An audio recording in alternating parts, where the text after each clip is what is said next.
ചില നല്ല കാര്യങ്ങളൊക്കെ കേൾക്കാൻ നമ്മൾ കുറച്ച് നാളും കാത്തിരിക്കേണ്ടി വരും അല്ലേ? അതിൻ്റെ ഏറ്റവും വലിയൊരു ഉദാഹരണം ഞാൻ പറയാട്ടോ. ഞാൻ 2023 യൂട്യൂബ് ചാനൽ തുടങ്ങുന്നത്. അപ്പോൾ 2.5K ഫോളോവേഴ്സൊക്കെ ഉള്ള സമയത്ത് എൻ്റെ മക്കളോടൊപ്പം ഞാൻ പുറത്തു പോയി.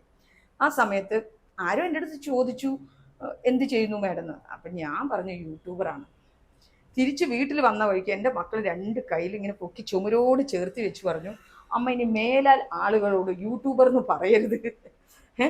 2.5K ഫോളോവറൊക്കെ വേണോ യൂട്യൂബർ എന്ന് പറഞ്ഞു നടക്കണേ എന്നൊക്കെ പറഞ്ഞു. അതിനുശേഷം ഞാൻ മക്കളുടെ മുന്നിൽ വെച്ച് യൂട്യൂബറാണെന്ന് ഞാൻ എവിടെയും പറഞ്ഞിട്ടില്ല കേട്ടോ.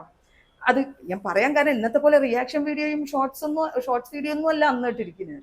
അന്ന് പാലക്കാട്ടിലെ ഒട്ടുമിക്ക ക്ഷേത്രങ്ങൾ, അതിൻ്റെ ചരിത്രങ്ങൾ അതിൻ്റെ പുറകെ ആയിരുന്നു. ഞാൻ എടുക്കുന്ന സ്ട്രെയിൻ അത്രത്തോളം ഉണ്ടായിരുന്നു. അതുകൊണ്ടാണ് ഞാൻ യൂട്യൂബർ എന്ന് പറയാൻ കാരണം കേട്ടോ.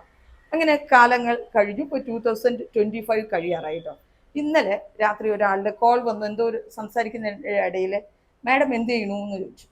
അപ്പം ഞാൻ പറഞ്ഞു ഒരു സോഷ്യൽ മീഡിയ ഇൻഫ്ലുവൻസർ ആണെന്ന്.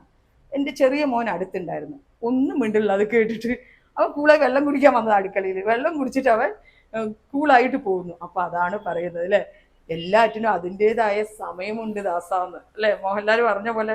സത്യം.